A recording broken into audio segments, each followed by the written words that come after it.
Hi everybody, welcome to episode 31 of the Teesside Business Podcast. Today we're joined by Nichola from 12th Man Solutions. Hi, thank you for having me. Thanks very much for coming down. So if you want to start off by giving us a little bit about yourself and your career history and how that led to your start in 12th Man Solutions. Okay, it's very boringly corporate really, my background. So All right. Came out of university, went straight to Asda on their grad scheme and then worked for Mars and one of the big brewers after that for about 16 years. Mm-hmm. So quite a lot of roles across sales and marketing, but always within the kind of food and drink corporate area. And Steve, my husband, who I run the business with, had already set up his own business doing things that were just helping out when people were short on resource. So whether it was time, whether it was people, it was that extra pair of hands. He was already called 12th Man Solutions, so the sporting analogy will come in and be 12th man. Circumstances changed for me at the brewery I was working at, and I kind of had an option of where do I go now, what do I do? And thought actually with his event management and organisation, I was working quite heavily in PR. We could put the two together and become a full service PR and events company. And that's really where we started over 6 years ago now. Okay. So can you give us a bit of an overview of, obviously, your PR and events management and things like that? That's quite a niche thing. People generally either do events management or PR, but can you give us a brief overview of exactly what 12th Man does? Yeah, absolutely. We initially set up the limited company thinking that we would just be purely event management. We thought that was and really exhibitions was the route we're going to go down. But as a new business, I think you can be guilty of just taking the work that pays and thinking we'll do that and we'll get back to events eventually, we'll get back to events. And that was great for a few years. We worked with some really big food and drink brands, so we were representing Johnson & Johnson and GlaxoSmithKline and Twinings Tea through a third party, doing a lot of their trade press and trade communications, but always with some exhibition work as well. Yeah. And I think when you get more established in your business and you know the things that you really enjoy doing, we sort of got to a point where we thought, exhibitions is really what we love. We're doing 1 or 2 a year, but we thought this is what is really getting us excited, and we're certainly not getting any younger. Actually, there's a moment in time to stop and say, do we pivot the business now and just switch to really what we want to do? So about 18 months ago, we launched Pro Extra, which is a division of 12th Man. Mm-hmm. So proactive exhibition training. And that really, Pro Extra is the main focus of our business now. So we help events organisers and exhibitors generate a better return from investing in events. So that can be through consultancy, it can be through project management, it can be through training, but anything really to do with the exhibition world where somebody says, I just need a bit of help getting something back for my money from this. Yeah, it's something we've talked about on previous podcasts and things like that. Obviously, we talk about different ways of marketing things with the companies that come on, where some people either kind of seem to love or hate exhibitions, and there never seems to be anywhere in between. And one of the things that comes up, obviously, is like unless somebody literally comes up to your stand and says, I want to use you guys, how do you really judge it? I always thought of it as more of it's like a brand exercise rather than like a sales exercise of doing that. So what kind of things do you work with when you go to work with companies to help them get like a return on their investment? Yeah, it's such a familiar story that we hear from clients and anybody in the exhibition world. There's this perception that trade shows are going to deliver this massive sales pipeline and a huge amount of cash, and then actually it just sort of turns into a big money pit, and people say, why is it that difference? Why did it not deliver me all that money? And exhibitions can be a brilliant tactic, but they are a tactic in an aligned strategy. So it's got to be supported by digital, it's got to be supported by press, it's got to be supported by other PR. So the first thing we'd really say is just don't do an exhibition because you always have, or because you think we've got to be there because our competition are, or because we've got some money to get rid of, or we're just going to do it once because we've got to do something. It's got to be a really proactive, serious commitment. And as you say, some people absolutely hate them, and if you're not excited, just don't do them because they're flipping hard work. And if you don't enjoy it and it's hard work, it's going to show in everything you do, really. Yeah, absolutely. It seems like we do work for the Combined Authority where we do the business summit and things like that that's coming up in a couple of months. So that would, like, we did that last year and that was a phenomenal event. There was so many great businesses there. And the thing I really like is when we go around them is everybody's kind of unique way to attract attention, which is what everybody's trying to do at the end of the day. Whether like everybody gives away like free pens and badges and stuff now, it's like the kind of the minimum standard. But we saw like solar powered battery packs, some were giving away booze, there was some that play computer games. Like it seems to be like everybody's taking it to like that next level of creativity, really. Yeah, definitely. And I think one of the most frequent questions we get asked is, how do you attract the right people to your stand? How do you stop them in the middle of all that distraction, in the middle of everything going on, and get them to talk to you? And particularly when you think of some of the shows that we work on have got 160, 170,000 visitors. Yep. So how on earth do you find that one that's going to be the star for you?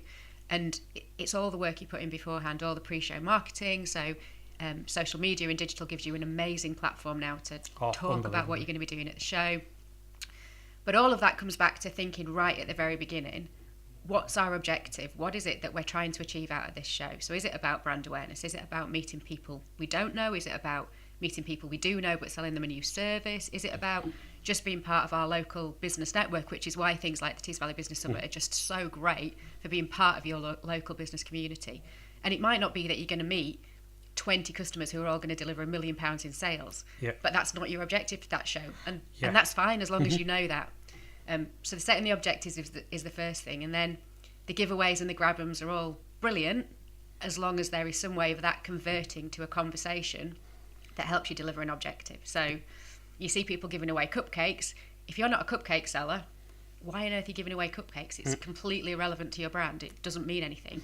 If you're a haulage company giving away truck-shaped USB sticks, that's pretty smart, I think. So, well, one of the companies that we work with, which is an IT firm, they still say to this day one of the best marketing they do is to give away pens. They say that everybody says we saw you on the pens. Like, but I've spoken with other people and they've said like it's just like a bottomless pit. There's no point. But they the phrase, isn't it, that all 50% of all marketing works. We just don't know which 50%. Yeah. It's a great phrase. And I think one of the stats is that trade show giveaways tend to live in people's offices between 12 and 18 months. Yeah.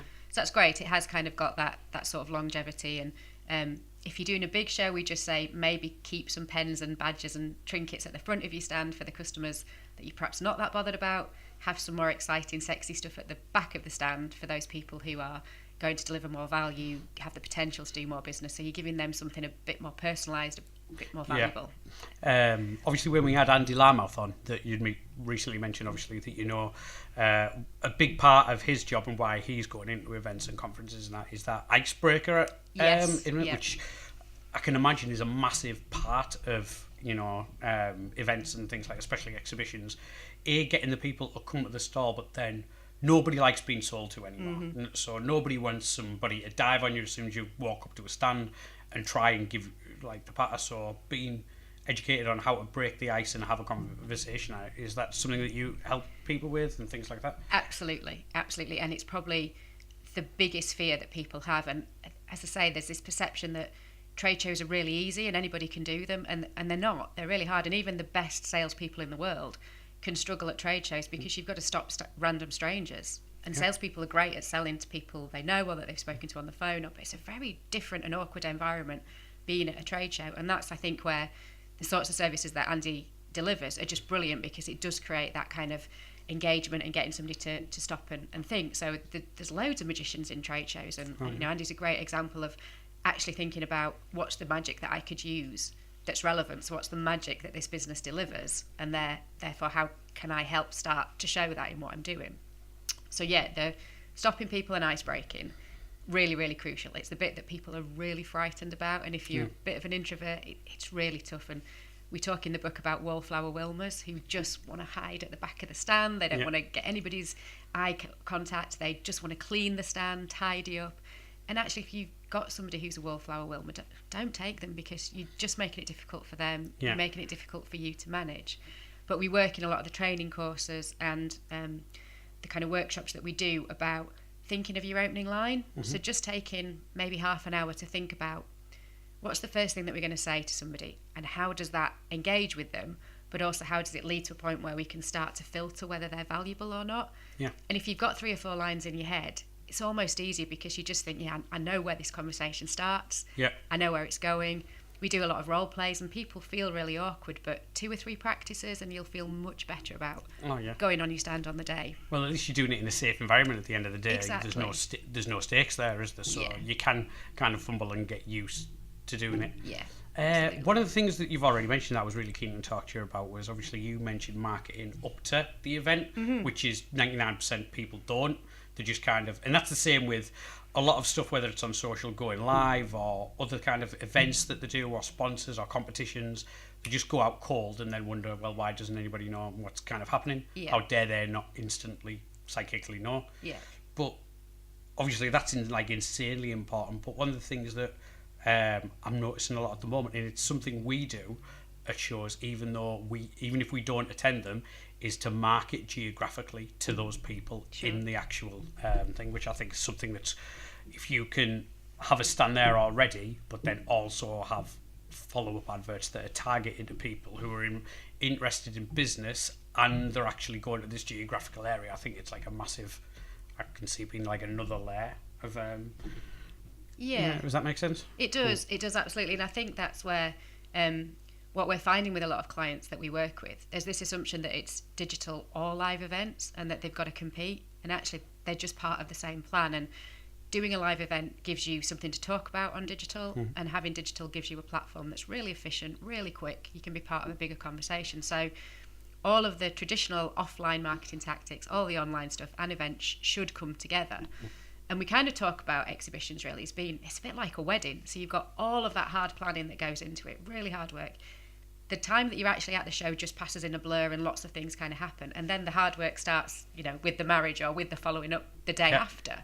And that's when you really start to see what's going to happen in the future. And it's exactly the same, that period beforehand is really crucial to making sure you get the right people to your stand. And industry research would show that only 16 to 20% of visitors to any show will be in a position to buy from you. And that's because there'll be students, or there'll be journalists, or there'll be just people who are not interested in your service. And people can go, oh, God, 16 to 20%, why am I spending all this money to only talk to 20%? Well, if there's 170,000 people going to a show, 20% is still quite a lot to meet and follow up. And even if you convert 50% of those, that should be a fair bit of money. So the crucial bit is getting that 16 to 20% to your stand, making sure that you're on their list before they walk through the door.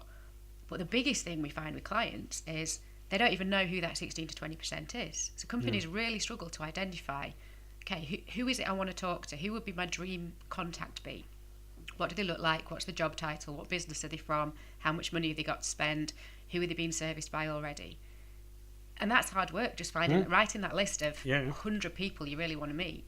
But actually, if you know who they are and you can contact them through LinkedIn or Twitter or through trade press or whatever tactic you use, you've probably a better chance of actually having a meaningful conversation with them than just leaving it to chance that they show up on the day. Yeah, massively. Especially now with like things like Facebook, you can run targeted ads against people of employers.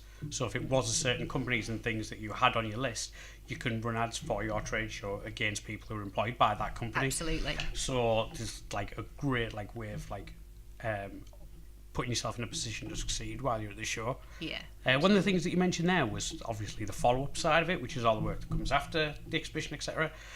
What kind of things are you talking about with your clients so they can follow up? Is it like a data gathering exercise, like emails, numbers, etc., or is it a case of trying to get a stand list, or like how do you kind of structure it for people going after it? Yeah, I mean the real heartbeat of exhibitions is that data to follow up with and to actually have some leads that you can do something meaningful with. And if you haven't got those at the end of the show, then it's kind of, what's the point? And we've been to numerous shows where exhibitors have still done the pen and paper, writing it down, putting it in a box, left the box on the stand, come back a week later and said, oh my God, you still got that box of leads? And it's like, no, like 2 other exhibitions have been into the hall since you left. It's gone. So yeah, getting the information is really, really crucial. I think you probably need a little bit more than a name and an email address these days. It's got to be about who is that target, what's the likelihood of them doing business, what were the actions that you agreed that you were going to follow up with. So scanners are okay. They kind of give you static information about somebody, and it relies on that person having been truthful with their email addresses, which some of us aren't, so we don't get spammed. But if you can find your own app or a plug into your CRM system or something like that, it's really useful to help you kind of tailor the sorts of information you want to collect. But what we try and advise people is to sit down and think of your follow-up plan before you even get to the show, because there's nothing worse when you're absolutely knackered after 3 days at a show. You sit back first day in the office, your inbox is just overflowing, there's been a problem in production, somebody's gone off sick, and all thoughts of the trade show are forgotten. Whereas actually if you can automate some of that beforehand, so emails are going out while you're at the show, you've got the plan, you know the follow-up document that you're sending, that really helps to make you think this is a much easier task because I know what my plan is. But only 13% of leads ever get followed up from a trade show on average. But 50% of visitors will buy something from an exhibitor. So there's a huge amount of business that's been lost just because people never follow up. So little things like, if you're going to send an email to follow up with somebody after an event, why not put a photograph in of your stand looking busy? Because visitors will have seen so many stands. It'll be really hard if you just send an email saying, great to meet you at the show, for them to think, who was that the cupcake? Was that the accountants? I'm not really sure. So at least if you can put a picture of some of your staff or your stand or your giveaway or something, they've got a better idea. And think of it as a kind of 12-month contact plan. So what are the things you can add them to, like your monthly newsletter, or is there a white paper coming out that you can send them? Can they do a guest blog on your website? Can you do a blog on their website? So if you've got a plan for these are the things that we really want to do with you, it takes about 7 points of contact probably after an exhibition before you get that meeting. So it's like, what are the things we're going to do to keep in touch with them? Yeah, which is, a phenomenal way to structure it to obviously turn those leads into sales, etc. So are there businesses that are better suited to exhibitions and trade shows and things like that versus other one? Or is it a case of, anybody with the right approach can kind of do it? Yeah, I think you've nailed it with the latter there. Really. Yeah, I thought about it. So it's, are there industries that are kind of more suitable for trade shows? There might be some. So if you think of, we work a lot with big food and drink shows, and they're great for visitors because you get to taste and smell and touch and feel, and they're really, really exciting. There are other industries that perhaps aren't quite as exciting, that can't be brought to life in exactly the same way. So it can just feel a bit of a drier show floor. It's just a little bit less energy. Yeah. But I think any trade, any industry really, it's that platform for getting together, networking, meeting, talking to people. It's a brilliant tactic to use, but it is absolutely about the attitude of the organisation and their commitment to time and money and people. And, you could be in the food industry, great platform for having an amazing show, but if you execute it badly, you'll have a bad show. Yeah. That's just down to the business, not down to the industry. Yeah, completely. So when, let's say, people have done all the pre-marketing, etc., obviously there's going to be cases where that marketing won't have touched 170,000 people, etc. When people are walking around, what kind of things should business be looking to set up their stall, as it were, to get attention, which is obviously like the first step? You kind of see, you do see like unbelievably massive stands where people have obviously paid a fortune. You see a lot more video-based stuff on like a little monitor somewhere. Yeah. What kind of stuff should people be thinking about and gain attention? It's really interesting question, because it's where people spend most of their time when planning a show, is thinking about what's my stand going to look like, are we building it, somebody else building it, what do I need on there, and it takes up so much time and energy. So there's some basic things around: don't clutter up your stand, keep it as open as you can, don't create barriers where people feel awkward trying to manoeuvre around a plinth or a lectern or something at the front of your stand.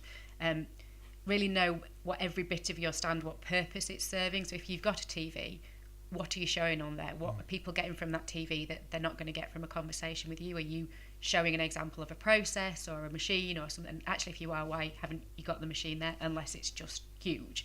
But it's kind of, what's the purpose of each little bit of your stand, and what are they doing? Bright colours will always attract, but they've got to be relevant somehow to your business. So it's no good if your corporate colours are orange thinking we'll have a purple stand because that'll stand out, because you're just blurring the message. Yeah. We see some great examples of where graphic boards have been used really well, really cleverly, like asking questions. So do you want to save money? Do you want to speed up your process? That kind of course I do. That's my ideal as a business owner. I want to save more money or make more money. And then you see graphics boards with 200, 300, 400 words on, and you think people will look for about 2 seconds at your stand and decide whether they're going to come and speak to you. Yeah. How do they get through 400 words in 2 seconds? So it's keeping your graphics really crisp, really clean. But all we'd keep saying is just keep it relevant. We were at a show a couple of weeks ago, and there was a big energy company, and they had a lot of virtual reality, so people putting on headsets. It's really cool because you think VR, there must be a place for it in events. It's going to be the next big thing.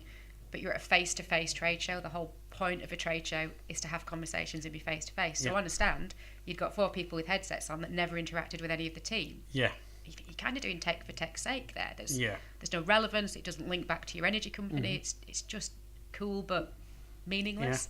I can kind of say not so much VR, but the augmented reality and the AR kind of starting to come into it, obviously, for people who are really ahead of the curve, having either setting up competitions to find something at the trade show or like find our standing point and you get something like that. I can see that being a big part of it as the industry moves on.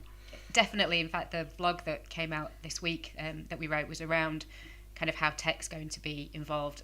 Event News, which is our big industry magazine, have run a feature this month about what does the tech of the future look like, and everybody who contributed to that was talking about facial recognition and personalisation. So that journey where you take a picture of, or your webcam takes a picture of you when you first register for a show, you walk through the doors and there's a big screen saying, welcome to the show, Nichola, we know you're looking for this today. These are the stands that are going to be most interesting to you. This is the seminar that's most interesting.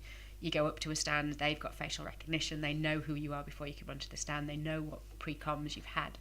And you can start that conversation about, we know this is what you're looking for. And so that stuff's going to be absolutely huge. And the augmented reality of, showing how things work, if it's big machinery or big engines, showing how things work behind the scenes. So, it's just a more tailored way to do it, rather, obviously, the more data you can give people prior to them coming to stand, the more value you can give that person. So absolutely that, So are you still doing much of the PR side of the business, or is it like 10% anymore of what you do, or is it still there? Or it's definitely still there. It's more than 10%. It's probably about 60-40.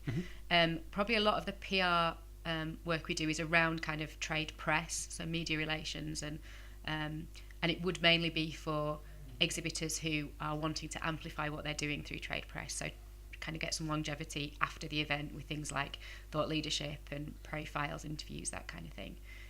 So we do still do it, do still enjoy it, and it gives you a different, a really broad level of services, and we can do video production as well. So a lot of people say, I want to do a bit of a video to promote what I'm doing at a show. We can do that. We run a lot of the live theatres for some of the big event organisers, so they quite often want speaker videos doing or things like that to promote the show. So we've got quite a broad range of general communication services, really. And I think what I've loved about being a smaller business that's different to corporate is we can choose who we want to work with, and there's some really exciting projects, and if we're excited by it, even if we're not sure how to do it, we'll go and learn, because that's kind of what I think is the buzz of entrepreneurship. Yeah, absolutely. So have you noticed much of a change in the landscape of, say, traditional PR? Like, obviously you talked about digital and things like that, just obviously a change in the landscape. Do you think in the industries you work in, has there been much of a change in how PR works, etc.? Massively, absolutely massively. Although it's more the execution, I think the principles of what makes good PR are exactly the same. So people kind of think, I'm doing digital, but if you've got a bad news story, it's still a bad news story online as much as it is offline. And people kind of just think, we're doing the right thing, and sometimes aren't. So particularly in food and drink, there were 13 trade magazines that were servicing the retail food and drink market. That number shrunk. Fortnightly magazines have gone to monthly, some have disappeared. The page numbers are getting much smaller. Some of the really big advertisers you used to see, like Coke and Mondelez, are maybe only in every other issue instead of being in every one. So definitely that market has shrunk. People are spending much, much less, which I guess kind of led to us for some of the decision to think, okay, do we continue to chase that market that's shrinking, or do we actually go back to doing the stuff that we really love and just pivot? And we know that exhibitions are growing, actually. They're getting much bigger, visitor numbers are getting bigger. So yes, it has changed. I think there's absolutely still a place for traditional trade press. There's so many people who still, I'm one of them. I'm a geek. I want to pick up a magazine and have a read with a cup of tea. I don't want to be on my screen the whole day. But it's making the paid for and the editorial sides work. And likewise on digital, if you're going to do something in a magazine, you probably need to do something on the website as well. And working editors and journalists hard to get something back for what you're investing. Absolutely. One of the things that we've kind of seen in the landscape of like the digital PR side of it, is more like reputation management now. Like you talked about bad news stories and things like that. Obviously, as digital grows and how people interact, there's a lot less of a filter for unwanted publicity you get out there. So we've seen a lot of companies now, like we've been approached for it, and things like that to help reputation management. I can only see that as something that's going to go hand in hand, really, whereas PR continues to evolve really through it. Yeah, absolutely. And I think if you ever get to a point where you've got to share some bad news or you've got to comment on some bad news, if you've already got a dialogue going with your audience, they'll probably be less sceptical and more welcoming and more open to hearing from you than if you've not spoken to them in 2 years and suddenly you've got some bad news to share. Including the journalists as much as the readers. So I think that kind of, if you want to have a presence in a business community or an industry or wherever, the thought leadership and the time and commitment that you put into supporting those channels when you don't necessarily need them, but want to talk to them, then that comes back to you when you actually need them to be on your side as well. Absolutely. So when it comes to running the business itself, obviously you've talked about dealing with some very large like food and drink providers, etc. Is it a case of that you mostly work with companies that are national, or is it a local type thing, or is it a mix of the both kind of? It's a mix of everything. We have micro businesses that are one person owners up to international, multinational companies with offices right throughout the world. And I think, as I alluded to before, I think that's the beauty of entrepreneurship. If you kind of become well known for doing something right, which I think we do, then people notice you and they have conversations with you. And I think the businesses we want to work with and we enjoy working with most are those who want to do things better. So we just want to inspire people to deliver better live events. It's not about us telling you what to do, it's about us giving you some thoughts and some advice and some research and some insight into how you might do things better. And that might be the one person who's going to a specialty fine food show, or it might be an international window manufacturer who's exhibiting at the Fit Show next week. And all of them might say, we just want to do this better. We know we can do this. And it doesn't matter what size you are. It's about people who just want to do things better, really. So, apart from like the events themselves, and how does Teesside compare with events? Obviously, apart from size, because I know obviously there's some exceedingly massive trade shows and things like that pop up. Are we just about the same as other places elsewhere, or are we a little bit behind the curve with some things, or ahead with others, that kind of thing? It's a really difficult dynamic, I think. Teesside as a region is a really enthusiastic and vibrant business community and really supportive of each other. So we've got some fantastic people doing some fantastic things across the region. And there's an awful lot of goodwill. I think, if I'm really honest, from an exhibitions perspective, we find people have a reluctance to invest. So it's kind of, I've bought some space at an exhibition that might have cost me £6,000 to £7,000. I've now got £1,500 left to deliver that. And actually, you probably need 3 times the size of your space. So really, you're looking at sort of 20,000, 25,000 for that kind of. So that I think there's still I'm from Yorkshire. I'm a really tight Yorkshire girl, so I really want value for money. And I think we're the same in Teesside. And we think, we've spent all that. I don't want to spend any more now. And it's just trying to educate people really about the art of the possible. And actually, if you've only got £10,000 to spend on an event, don't go and book space for 9,000 and think you'll squeeze another £1,000 out. And I think that's slightly different to companies in the south, perhaps, that we've come across, who maybe just have a more realistic view, perhaps, on how much an event's going to cost. That said, I think there's a real passion and an enthusiasm and a dynamism to want to get out there and show the rest of the country what Teesside can do. And we're working on the Fit Show, which is windows, doors and conservatories, in 2 weeks in Birmingham. We've got a load of great Teesside companies who are exhibiting. We've got Joshua Thompson from Endeavour. He's on a couple of our speaker panels. Great young guy who's out there really taking the world on in the fenestration industry. So there's certainly no reason why Teesside companies couldn't play a bigger part on the exhibition stage, because there's a lot to be really proud of up here. Yeah, especially like in the windows and door space. There's like a lot of manufacturers here in Teesside. Like it has historically been like a big sector. So when it comes to, obviously our audience is very local. We're a very niche podcast of Teesside. Are there any companies out there that aren't doing current trade shows that you think you guys would be fantastic for it? I don't understand why you're not doing it. Or are there companies that might just do one type of marketing, whether it be print media, etc., and think, God, you guys would do so well in this, like, or sectors, rather than just naming Dave Smith and so-and-so, you should be doing it. You know, if that makes sense. Like, have you ever seen anything like that? I think any company who's thinking about, we might want to exhibit at a trade show, but we're just not sure where to go. We don't know which the right one is. We don't know what we should talk about. We don't know what our objectives are. So any company who's thinking, we want to give this a go, but we're not sure how, it would be great to kind of meet with them. I think one opportunity that's really interesting for Tees Valley companies is we work with the Department for International Trade, and we deliver their exhibitor training for anybody going to an international trade show. So the DIT offers some great support through their TAP Trade Access Programme. So they can fund some of the costs of going and doing an international trade show. But they were finding that people were coming back saying, I've got nothing from it. And these businesses were people who hadn't exhibited in the UK. So to have not done that and then try to do it globally, which brings in so much more complex problems like logistics and language and culture and everything else, they just needed a bit of help, really. So we run a series of workshops for the DIT all over the country, but there are some that are happening exclusively for Tees Valley companies, and they're going to be in June. So if anybody wants to speak to their local DIT advisor or get in touch with us, it's going to be happening at Endeavour, the Endeavour partnership. We're using their offices. But great event. If anybody wants to come along, we take you on a day whistle-stop tour through day one of thinking about we want to be in an exhibition to 18 months later when you followed up the leads and you're calculating your ROI. And there's lots of interaction, lots of fun. But if you're thinking of exhibiting overseas, it's a great way of just trying to get your head around, well, what do I actually need to do?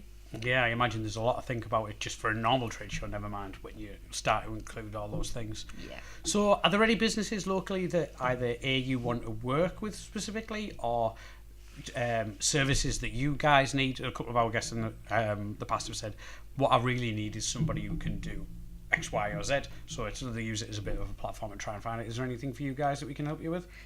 We'd love to talk to more people in the chemical and energies industry. So we do quite a bit of work with the Energies Industry Council. We do some webinars for them.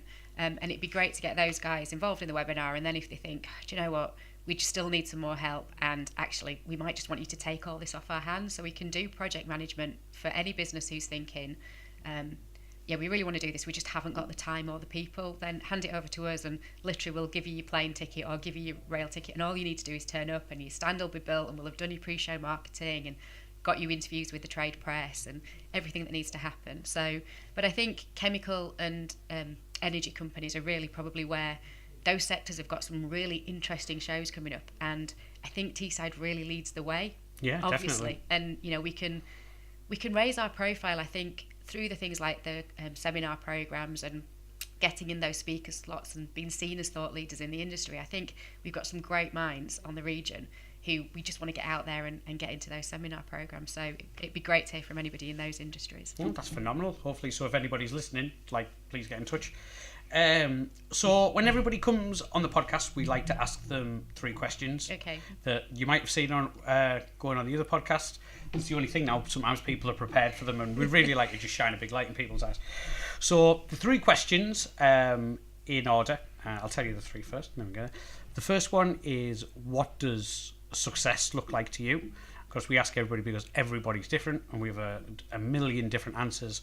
Some people are, I want to be famous, I want to have X in the bank. Some people are, I just want to spend more time with my family. Whatever it may be, it's really good to kind of get a wide room of everybody's. The second one is, have you ever had a setback or a failure, or what you perceived as a failure at the time, that's later led to success? And then the third one is, do you have anything at the moment that you are obsessed by?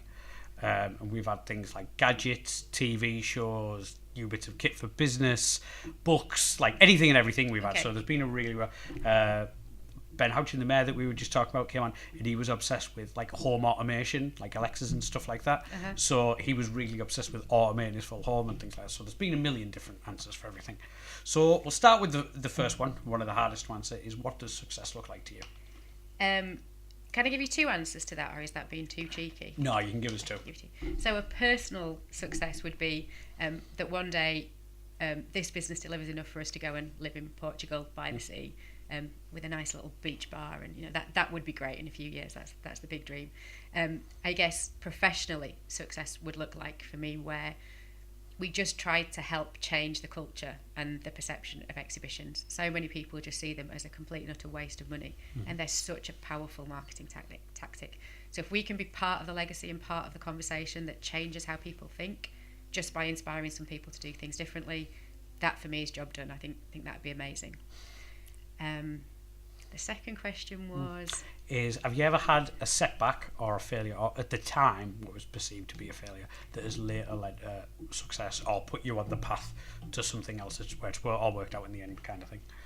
Yeah, definitely. So 2 years ago, we'd been chugging along really nicely.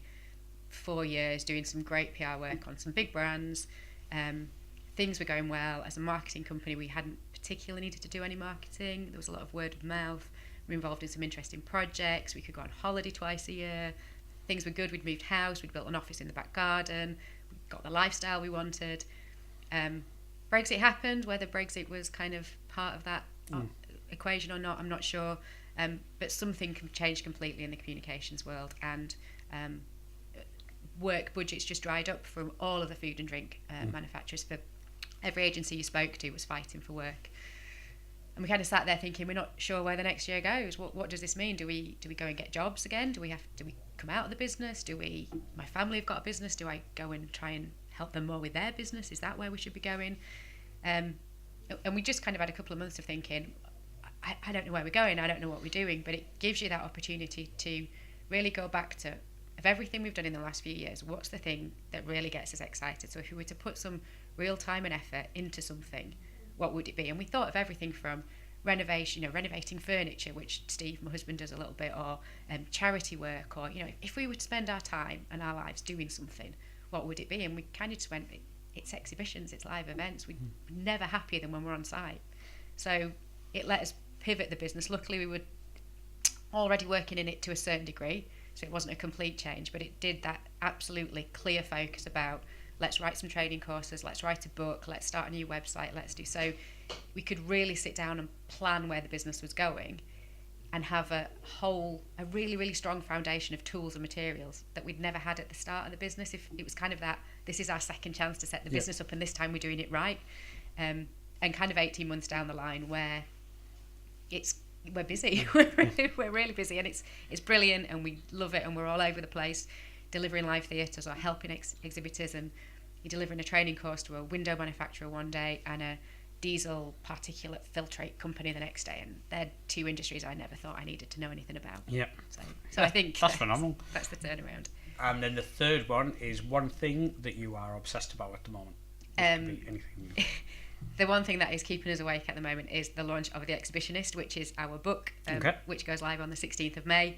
And we thought the difficult bit was writing the book. The difficult bit is selling the book. So the amount of work, anybody who's done it before us and got bestseller status, wow, well done, guys, because the amount of effort you've got to put into content and promoting it and reviews and podcasts and everything else that we're doing, it's just such hard work, but brilliant. But brilliant. So yeah, we are obsessed by The Exhibitionist at the moment. So when the book comes out, is it available in hard copy? Will it be available in ebook format, Amazon, Kindle, all those kind of places?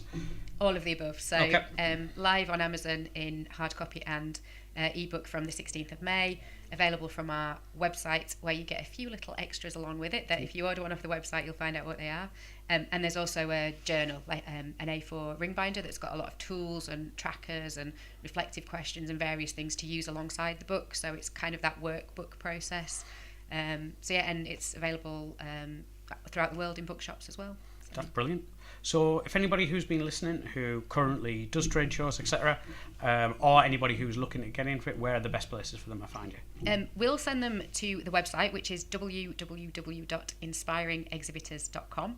There's loads of content on there in terms of blogs and podcasts and various things to get some more advice, but it's got all our contact details, or they can get in touch with either myself, Nichola Reader, or Steve Reader via LinkedIn. Brilliant. And all that will be linked below as well. We'll make sure everything's going. Thank you. So thank you very much for coming on. Thank you so much for having me. It's been great. It's great being talking to you.